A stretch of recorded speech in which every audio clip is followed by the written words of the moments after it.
On October 25, 2019, a tragedy occurred in one of the military units of the Transbaikal Military District, shocking not only the military community but the entire country. A young conscript soldier, in a state of extreme psychological stress, opened fire on his fellow soldiers. On that fateful day, 8 people died on the spot, and 2 more were seriously injured, which changed their lives forever, turning them into invalids. The investigation revealed that the root cause of the tragedy was hazing, a system of unspoken pressure, bullying, and humiliation that exists in the military environment, where senior or more experienced soldiers oppress new recruits. This case is far from the first in Russian history. Even in the Soviet era, such tragedies occurred with frightening regularity.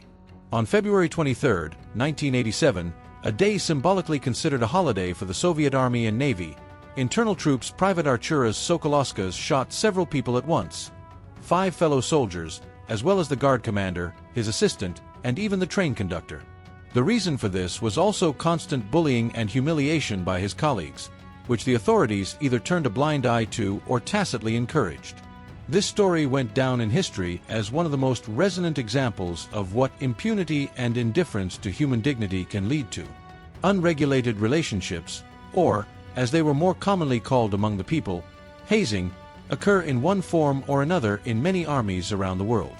Alas, human nature is such that even in a group of young people of the same age, hierarchical divisions inevitably arise.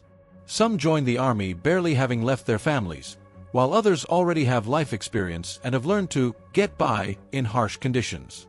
Over time, the difference between them gives rise to a struggle for informal power. Today, it is officially stated that hazing has been eradicated in the Russian army, and indeed, with the transition to a 1-year term of service, the introduction of a contract system, and increased control over commanders, the level of cruel bullying has significantly decreased. However, as practice shows, it has not been possible to completely eliminate such phenomena. Isolated cases of cruelty and psychological pressure on fellow soldiers still surface and sometimes have the most terrible consequences.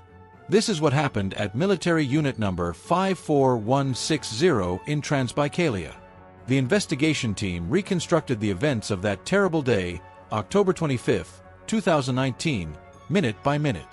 Military Unit Number 54160 was located in the Closed Administrative Territorial Formation of the Closed Administrative Territorial Formation of Gornoy, a place that cannot be accessed without permission. The territory was strictly guarded, and all entry and exit was controlled by a special pass system. Several units were stationed inside the unit, among which the security company occupied a special place. It had an important task: to ensure the security of the entire base, maintain internal order, and control strategic facilities. In modern military jargon, the guard shift on duty was called the DSOO, the guard department shift on duty, although in essence it was a regular guard consisting of 20 people. The structure of the shift was clearly defined: 3 officers, the commander, his deputy, and the head of the Rapid Response Unit, RRU, 2 contract sergeants, the assistant head of the RRU and the driver of the armored personnel carrier, and 10 conscripts. Among the conscripts were both young soldiers who had only recently arrived after training and veterans who were already preparing for discharge into the reserve. In the evening, around 6 p.m. on October 25, 2019, a military CAM-AZ truck pulled up to the unit's gate. In the back of the truck sat the relief group, returning from a 3-day shift. Their faces, tired and tense, but with a hint of relief, spoke for themselves. The shift was over, and all that remained was the formal surrender of weapons, after which they could rest. Among those who arrived were the head of the PNR, Senior Lieutenant Daniil Pyankov, a young but already experienced officer whom the soldiers listened to, his assistant, Contract Sergeant Roman Kovalev, and the driver of the armored personnel carrier, Junior Contract Sergeant Kononovalov. Together with them in the back of the truck were conscripts, Veteran Corporal Alexei Andreev, Privates Yegor Bogomolov, Vladislav Shpak, Artem Nikishin, Anatoly Kurapov, Alexander Ehrlich, and Andrei Pakatila. They were accompanied by 3 young soldiers from the latest draft, Privates Grafov, Aliyev, and Ramil Shamsudinov. Of particular significance was the fact that for 5 of the grandfathers, Corporal Andreev and Privates Kurapov, Nikishin, Shpak, and Ehrlich, this was their last duty. Their faces showed satisfaction. They knew that tomorrow, October 26th, each of them would go home. The order for their discharge had already been signed, and they had the coveted train tickets in their hands, purchased in advance by their relatives. In addition to the 5 grandfathers who were supposed to leave for home the very next day, there were 2 other long-serving soldiers in the unit, Yegor Bogomolov and Andrei Pakatila. They had only about a month left to serve, so they were also looking forward to their imminent demobilization. It seemed that there were no more trials ahead, just a few weeks, and they would be able to return home to a peaceful life. The military Kam-Az truck, loaded with weary soldiers, slowly rolled across the parade ground and stopped at the gate of the unit. The brakes squeaked, the engine died, and the shift began to get out on command. According to the regulations, the soldiers lined up in a column of 2. At the front was the head of the PNR, Senior Lieutenant Daniil Pyankov, striding confidently toward the checkpoint. Bringing up the rear was Private Ramil Shamsudinov, who was listed as a machine gunner and served as an electrician. Artem Nikishin and Vladislav Shpak, the old hands, carried a heavy sealed box with loaded magazines for automatic weapons.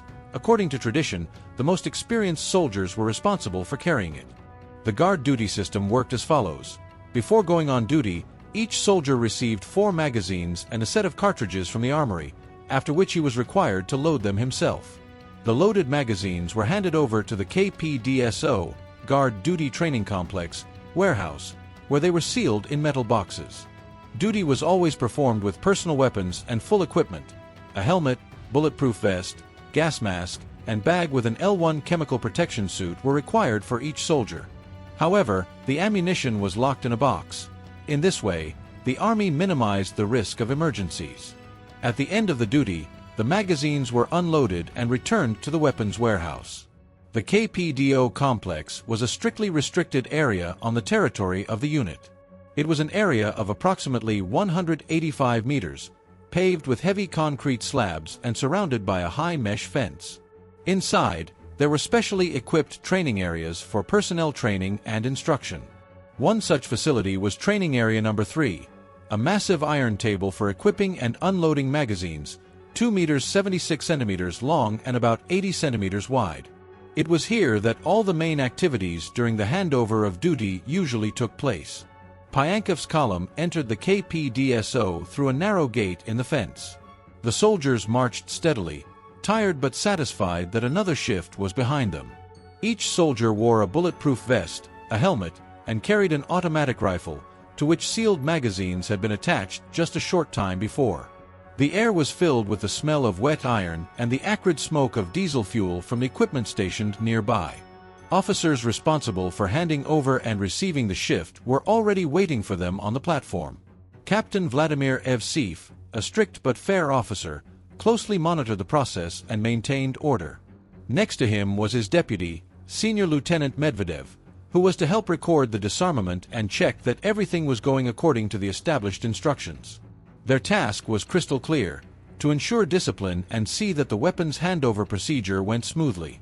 However, as the soldiers began to take their usual places at the iron table to unload their magazines, an incident occurred that would later prove fatal.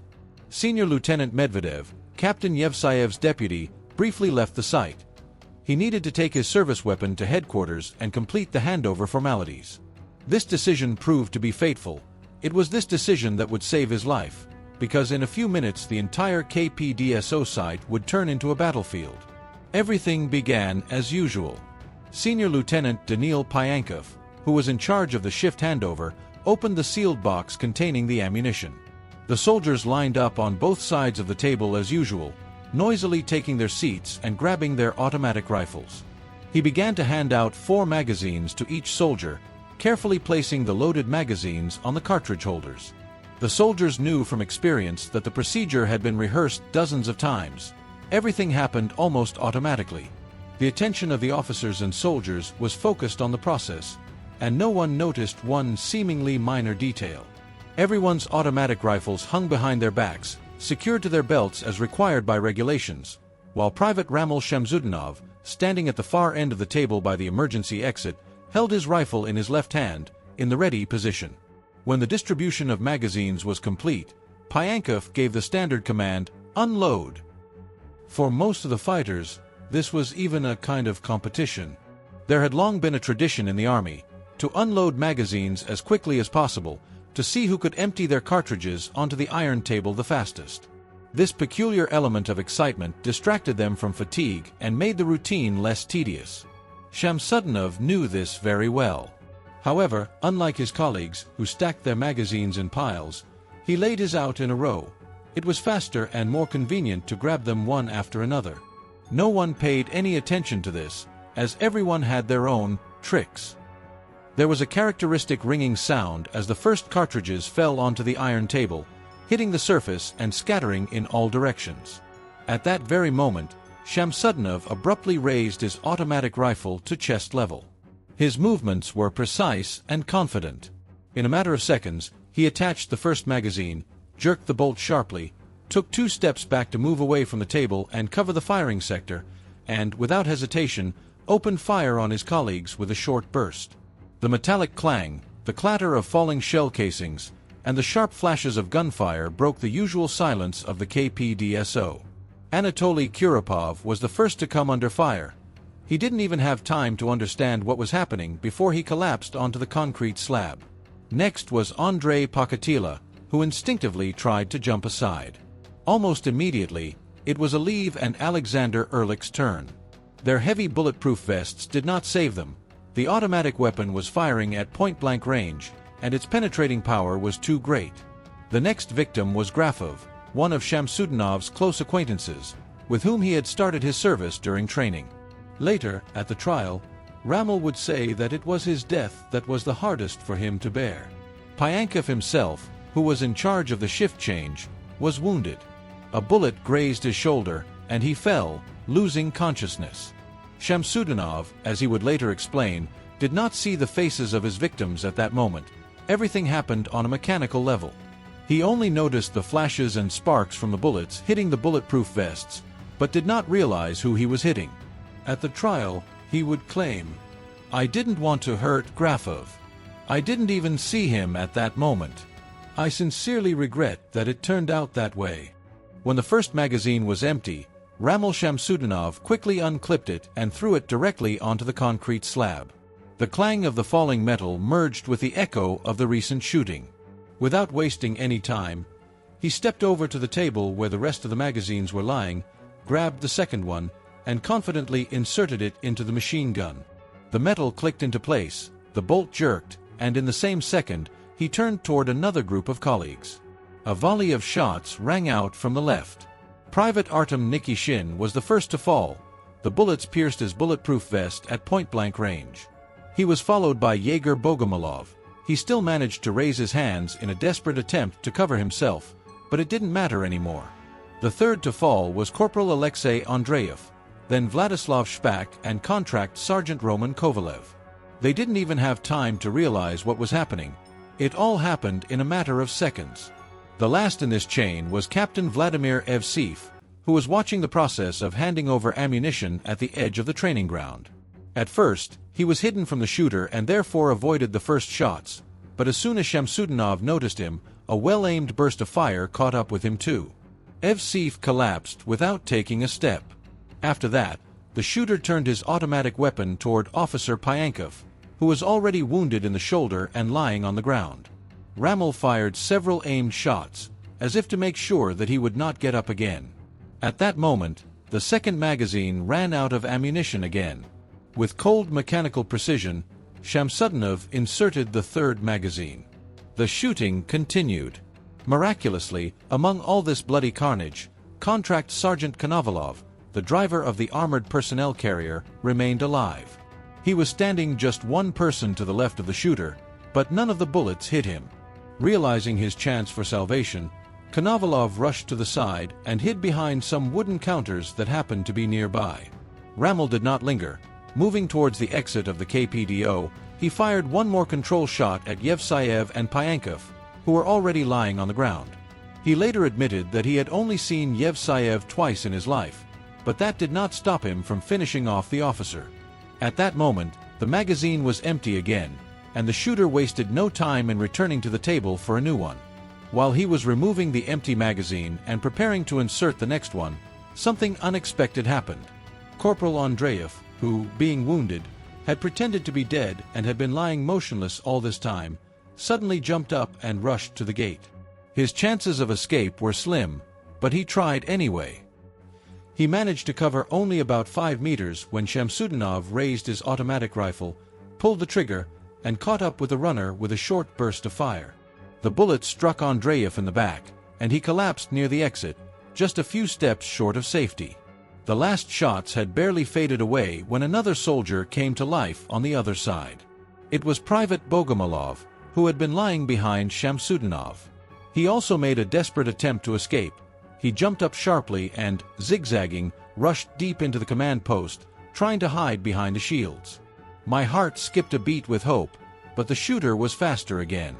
The machine gun spat out another burst, and Bogomolov's body fell to the ground, ending his last attempt to escape. After silence fell over the CP, broken only by the echo of recent bursts of gunfire, a noise came from behind the tower. There, behind the concrete shelter, was Contract Sergeant Konovalov, the driver of the armored personnel carrier. Shamsudinov stopped and, raising his automatic rifle, prepared to meet him with a shot. He stood alert, ready to pull the trigger at any second, but Konovalov did not appear. He preferred to remain hidden, realizing that any attempt to come out would be tantamount to suicide. Rammel waited a moment longer and, seeing no movement, moved on. He left the training area, walked past his fallen comrades, and headed for the exit, on the way to the parade ground. As he passed Corporal Andreev, he noticed that he was still showing signs of life, although he was seriously wounded. He did not fire any control shots, deliberately leaving him to bleed to death. Later, during interrogation, Shamsudinov admitted that he wanted Andreev to die slowly and painfully. On the way, he threw away his bag with an L1 protective suit and gas mask. He no longer needed the extra weight. He still had about 20 rounds left in his automatic rifle and felt confident enough to continue on his way. Approaching the unit headquarters, he raised his weapon and fired a long burst at the windows of the unit duty officer. As he later explained during the investigation, he wanted to kill both the duty officer and his assistant so that no one could stop him. However, the windows remained empty. Either the people had managed to hide, or the burst had missed. Realizing that it would be difficult to get out through the main checkpoint, there was a narrow passage and an armed guard on duty. Shamsudinov decided to look for another way. He headed for the sports complex and from there went to the dining hall. Next to it was a second gate, through which he hoped to escape. There, his gaze fell on a civilian employee of the unit, Oleg Tikhonov. Rammel ordered him to open the gate immediately.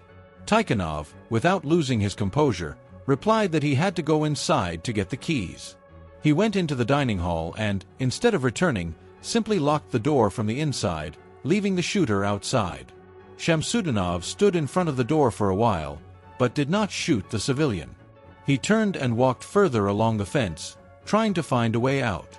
Near the smoking area, he noticed a group of soldiers shouting commands. Seeing that people were gathering there, he turned around and returned to the dining room gate. This time, he decided to try to squeeze through the narrow gap between the gate leaves and the barbed wire stretched above. But his bulletproof vest got caught on the iron, and he struggled unsuccessfully until he realized he was stuck. Jumping back down to the ground with force, he tried to push the gate open with his hands, but it wouldn't budge. At that moment, a group of armed men appeared behind him. They were soldiers from the Rapid Response Unit. They took aim and shouted at him, "Stop! I'll shoot! Drop your weapon!" Realizing that he had no chance, Shamsudinov threw his machine gun aside without resistance and lay face down on the asphalt with his arms outstretched. He was detained at 6:40 p.m., just 20 minutes after the first shots were fired at the KPDO. He did not resist. He did not open fire on those who surrounded him, even though he still had several rounds left in his rifle.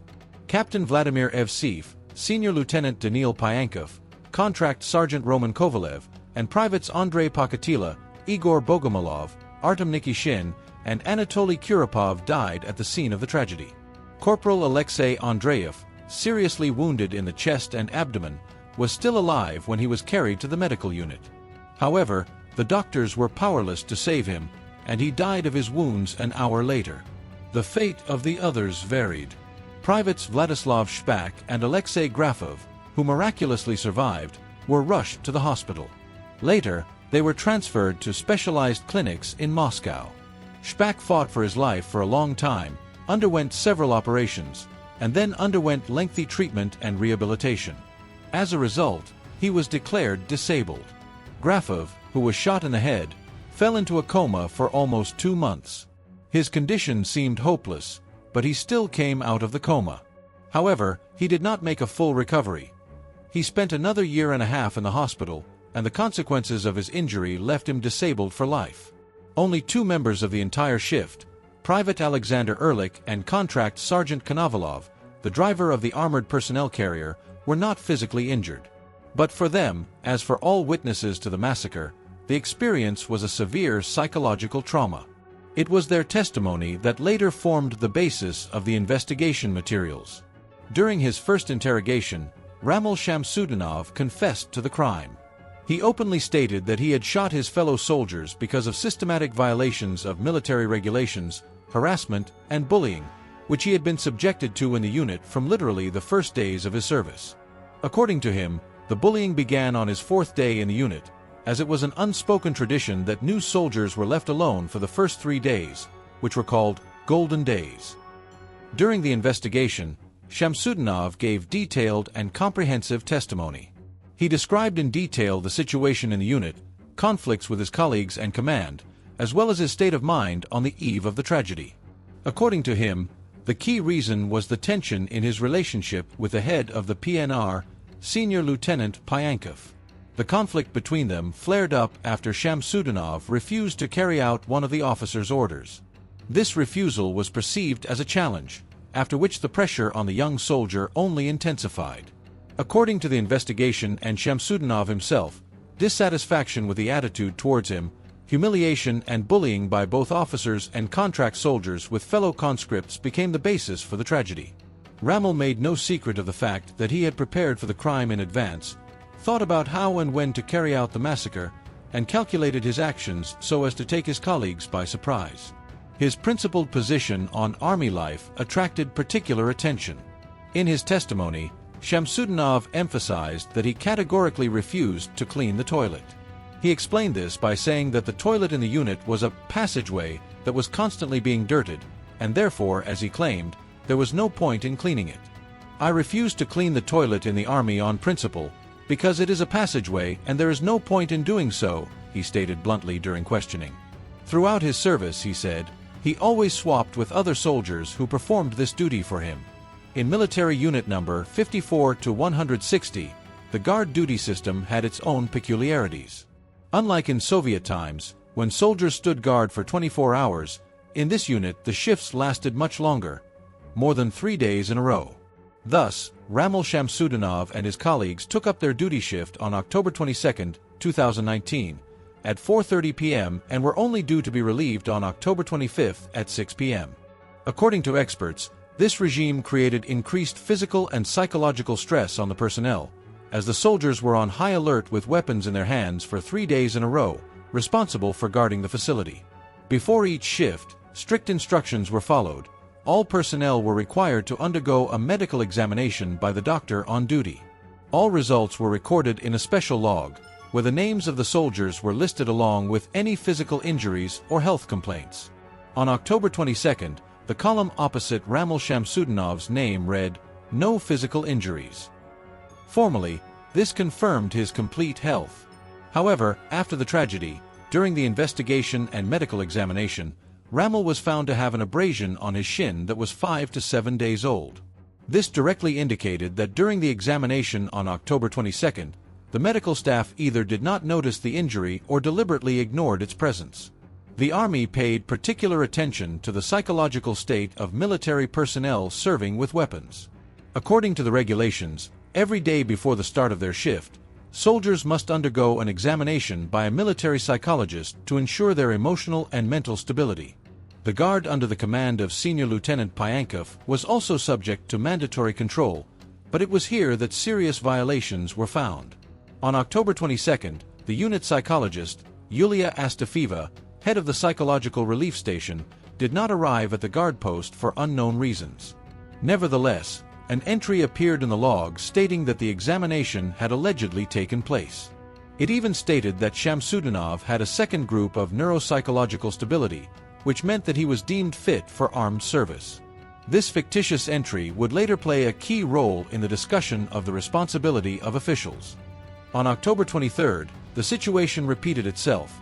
Astafeva again did not appear at the guard post, but conducted the diagnosis remotely, contacting Contract Sergeant Kovalev by telephone. Obviously, such an examination could not give a real picture of the condition of the soldiers. On October 24, she planned to go to the site and personally check the psychological state of the shift, but she was sent to the shooting range, and the check did not take place again. Finally, on October 25, the day of the tragedy, Astafeva was already examining the incoming shift and simply did not have time to visit those who were finishing their duty. In other words, during the entire 3 days of guard duty, psychologist Yulia Astafeva never personally met with the shift on duty. On October 22, 2019, Private Ramil Shamsudinov and his colleagues took up their duties, which, according to the schedule, lasted more than 3 days in a row. Each soldier was issued a standard weapon, an AK-74M assault rifle, and a full combat load of 120 rounds of ammunition. Formally, this was standard procedure, but in reality, guard duty was always considered difficult and exhausting, as the soldiers were constantly on edge, under strict control of their commanders, and with limited rest. Unlike the barracks, where soldiers could feel at least some relative comfort, the guard shift rested in a special guard room. There were bunks, a wash basin, a shower, and a small utility room. However, even here, rest was very limited, because the soldiers themselves had to maintain order and cleanliness. There was an unspoken division of labor within the guard. Each soldier had an assigned cleaning area. And if someone was assigned, for example, the recreation room or the corridor, it was considered a relatively easy duty. But the most unprestigious place was cleaning the toilet, wash basin, and shower. It was there that those who, in the opinion of sergeants or officers, messed up, showed disobedience, or caused dissatisfaction among the leadership were most often assigned. For Shamsudinov, this was already his third guard duty since the beginning of his service, and all 3 times he had been assigned this particular duty, cleaning toilets and maintaining order in the sanitary facilities. According to the guard duty regulations, such tasks should be distributed among all soldiers in turn so that no one feels unfairly treated. But in fact, Ramil was permanently assigned to this position, which he undoubtedly perceived as humiliating. From the very first hours of his duty on October 22nd, this became a psychological irritant for him. After lining up and assigning duties, the head of the Rapid Response Unit, Senior Lieutenant Danil Pyankov, sent the guards to their posts. He left the young soldiers, Shamsudinov, Aliyev, and Grafov, in the so-called free shift. According to the schedule, they were supposed to rest, sleep, and recharge their batteries for further service from 8 p.m. to 2 a.m. However, Pyankov decided otherwise. He lined them up right in the narrow passageway of the guards' restroom and ordered them to study the regulations while standing, forbidding them to sit or lie down. He himself did not lie down to rest either, but periodically checked on the young men. Thus, Ramil and his comrades were deprived of their rightful sleep. From 8 p.m. to 2 a.m., they remained on their feet under the supervision of an officer. When it was time for rotation, Pyankov again showed his harshness. Instead of letting Shamsudinov rest, he sent him to the shed with orders to continue memorizing the regulations. Sleeping was strictly prohibited. From 4 to 5 a.m., Shamsudinov was on duty in the control room, and from 5 to 7 a.m., he was placed near the weapons pyramid, responsible for the safety of the weapons. At 7 a.m., breakfast was brought in, and it would seem that this was the time when he could catch his breath a little. But no, after eating, he was immediately sent to tidy up the rooms assigned to him, the toilet, washroom, and shower room. After that, he returned to his scheduled guard duty. In the evening, when according to the guard schedule the young soldiers were again supposed to be given time to rest, everything repeated itself according to the usual scenario. They did not go to bed, but stood in the narrow passageway of the guard room, holding the regulations in their hands and memorizing them by heart. The situation became absurd. Instead of sleeping and recovering their strength, the soldiers stood on their feet for hours, under the constant supervision of Pyankov. Only once, during more than 3 days of guard duty, That is, 74 hours, were Shamsudinov and the other recruits able to lie down and sleep. This happened on the night of October 24th to 25th, when, between approximately 1 o'clock and 3 a.m., the deputy commander of the unit for political and educational work, Lieutenant Colonel Gorbaz, unexpectedly arrived at the unit for an inspection. To hide the violations and create the appearance of compliance with statutory requirements, Pyankov briefly allowed the young soldiers to lie down on their bunks. But immediately after the inspector left, everything returned to normal. More sleepless hours, more memorizing of the regulations while standing. Thus, during the entire 74-hour shift, Shamsudinov was able to sleep for a total of no more than 4 hours. The rest of the time he was either on duty, doing cleaning work, or standing at attention in the hallway with a copy of the regulations in his hands. This regime was physically and psychologically exhausting. Sleep deprivation, as officially recognized by the European Court of Human Rights, is a form of torture, as it leads to serious health problems, disorientation, exhaustion of the nervous system, and loss of emotional control. It turned out that Senior Lieutenant Pyankov's actions were in fact torture, the deliberate and systematic deprivation of sleep for Shamsudinov and other young soldiers. As it later transpired, CCTV cameras had been installed in the guardroom, recording everything that happened there around the clock. These recordings, seized by investigators in the first hours after the tragedy, fully confirmed Shamsudinov's testimony. Indeed, at a time when, according to the regulations, soldiers should be resting on their bunks, they are standing in the passageway and studying the regulations.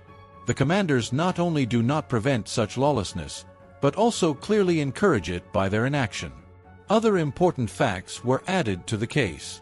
For example, the protocol of Shamsudinov's detention, drawn up on the evening of October 25, 2019, recorded bodily injuries.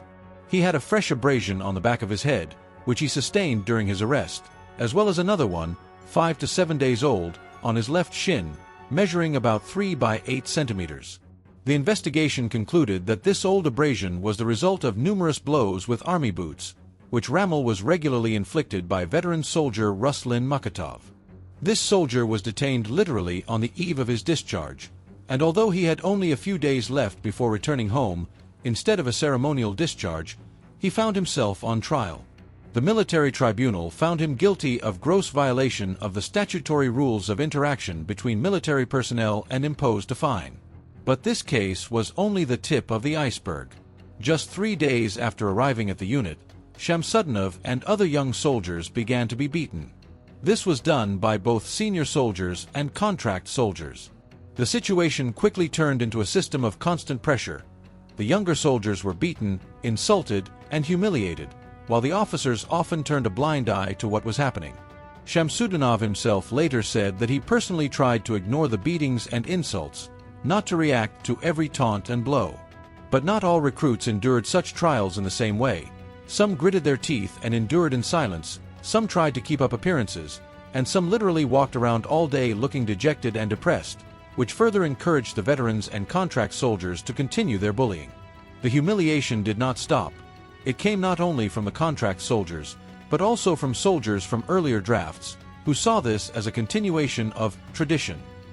Later, during the investigation, Shamsudinov directly named those who regularly bullied and mocked him: Ruslan Mukatov, Solovar Abdurrahmanov, Ruslan Ibriev, Igor Bondarenko, and others.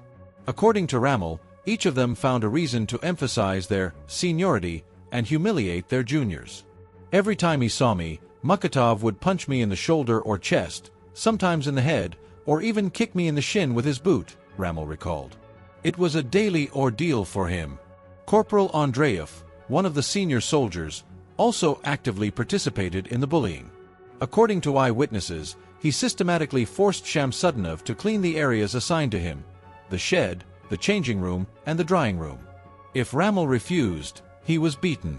On October 25th, the fateful day, the situation finally came to a head. It all started when Shamsudinov again refused to clean the toilet, or more precisely, to clean the rust from the toilet bowl. This refusal was the last straw. The head of the Rapid Response Unit, Senior Lieutenant Pyankov, decided to teach not only Ramel a lesson, but all the young soldiers. He lined up the guard personnel in the central passageway of the guardroom, leaving everyone except Shamsudinov in formation. At the command, "Suits. Gases." The soldiers were required to put on L1 chemical protection suits within 4 minutes and 30 seconds, and then take them off again. Pyankov made them repeat this exercise several times in a row, torturing the soldiers and exhausting them. His goal was not so much to train the personnel as to create an atmosphere of hatred and irritation within the unit. The other soldiers began to perceive Shamsudinov as the source of their torment, believing that his refusal had prompted the commanders to organize such training exercises. In the end, Pyankov's plan worked. Hidden animosity arose between the soldiers. Tired, angry, and pushed to their limits, the men began to see Ramel as the cause of all their troubles. Thus, instead of resolving the conflict and restoring discipline, the officer deliberately added fuel to the fire by pitting one soldier against the entire unit. For the young Shamsudinov, this was further proof that not only were his seniors humiliating and beating him, but the officers were also deliberately making him the target of his colleagues' hatred. That day, the entire wrath of the senior soldiers fell upon Shamsudinov almost immediately. Pakatila was the first to attack him. He approached and delivered a powerful punch to his kidneys, causing Ramel to double over in pain. Next, Nikishin grabbed him by the chest, shook him violently, and, shouting directly into his face, began to accuse him, "Why do we all have to put on these Elki chemical protection suits again and suffer because of you? Are you special or something?" The insults came one after another, and Ehrlich, not limiting himself to shouting, also humiliated him verbally, making offensive jokes and demonstratively egging on the others. This scene lasted several minutes and unfolded right in front of Senior Lieutenant Pyankov. However, the officer not only failed to stop the bullying of his subordinate, but, waiting for a moment when the shouting and insults subsided for a second, took the side of the old men. Instead of resolving the conflict, he accused Shamsudinov of organizing unauthorized relationships. In fact, he turned the situation upside down, assigning Ramel the role of culprit and target of hatred for the entire guard. This was another blow to the young soldier. Now the officers had openly sided with his abusers. Contract Sergeant Roman Kovalev went even further. In front of everyone, without embarrassment and with mockery, he declared that on his next shift he would drown Ramel, and in the evening, after returning to the barracks, he would definitely teach him a lesson for disobedience. These words were not an empty threat. Kovalev approached Shamsudinov, grabbed him sharply by the neck and applied a chokehold, holding him for about 30 seconds until Ramel began to suffocate and lose strength. Only then did the contract soldier let him go and add with a cold smile, "When we get back to the company, hang yourself." These words stuck in Ramel's memory, becoming a symbol of the hopelessness in which he found himself. To understand why this had such a profound effect on the soldier, it is important to know his past. The Shamsudinov family was not complete. When Ramel was only 11 months old, his mother packed her things, left home, and never tried to see her children again. The three brothers were left in the care of their father, who had served in the security forces his entire life. He worked in the police, went on missions to Chechnya during the most intense periods in 1999 to 2000, risked his life, and was hardened by combat conditions. Later, during a large-scale reform of the Ministry of Internal Affairs, he managed to pass a recertification and continued his service in the police. However, in 2014, fate dealt him a heavy blow. He suffered a stroke and spent 6 months bedridden. Doctors said he might remain disabled, but his perseverance and character helped him recover. After rehabilitation, he did not want to sit at home. He went to work for the Ministry of Emergency Situations in the fire department, where he still works today. This example of fortitude and service to the country has always inspired Ramel. He himself had been preparing for the army since childhood. Even at school, he told his friends that he would definitely go into service, and later seriously considered the option of staying in the army on a contract basis. He spoke openly about this to his father, his older brothers, and even his commanders in the unit. Both of Ramel's older brothers, after completing their compulsory military service, signed contracts with the Ministry of Defense and continued to serve for several years as professional soldiers. For the family, it became something of a tradition. Men had to serve their country. Before being drafted, Ramel was actively involved in sports, was fond of Greco-Roman wrestling, took part in district and regional competitions, and showed good results. The perseverance and discipline instilled by sports strengthened his character. It is not surprising that he dreamed of joining the elite units, the special forces, where physical and psychological toughness are valued above all else. Once he was already in the unit in the village of Gornoi, he twice officially declared his intention to continue serving under contract. He did not hide his plans from his commanders or fellow soldiers. On the contrary, he spoke proudly about his future, linking it specifically to the army. However, it should be understood that even before his conscription, Ramel had an idea that army service could be far from the ideal images depicted on propaganda posters. He had had a difficult personal experience related to the death of his only close friend, Anton Gomzakov. The tragedy occurred on December 18, 2017, in Chelyabinsk, where Anton was serving in the internal troops under contract. According to the official version, he died after falling from the 15th floor of a residential building. But his relatives and loved ones were convinced that the young man had been the victim of violence. He was first strangled and then thrown out of the window to make it look like suicide. This story deeply shocked Ramel and left him with a feeling of anxiety and distrust of how military structures are organized and how they cover their tracks. Nevertheless, even with this baggage of doubt, all of his colleagues, even those who were later recognized as victims in his case, described Ramel in an exclusively positive light. They described him as a hard-working, disciplined, kind, and responsive guy who was always ready to help others. He was not confrontational, never showed aggression. On the contrary, he tried to avoid quarrels. Everyone unanimously agreed. Shamsudinov wanted to serve after completing his compulsory military service, planned to remain in the army on a contract basis, and tied his life to a military career. That is why what happened on October 25, 2019, came as a shock not only to society but also to those who knew him personally. The charges were based on the results of the very first interrogation, which began just a few hours after the tragedy, on the night of October 26. The interrogation began around midnight and continued until 4 in the morning. It is important to note that after his arrest, Ramel was not allowed to sleep.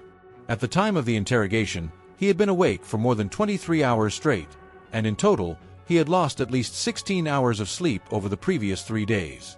His physical and psychological condition was extremely poor: fatigue, nervous tension, and stress from what had happened.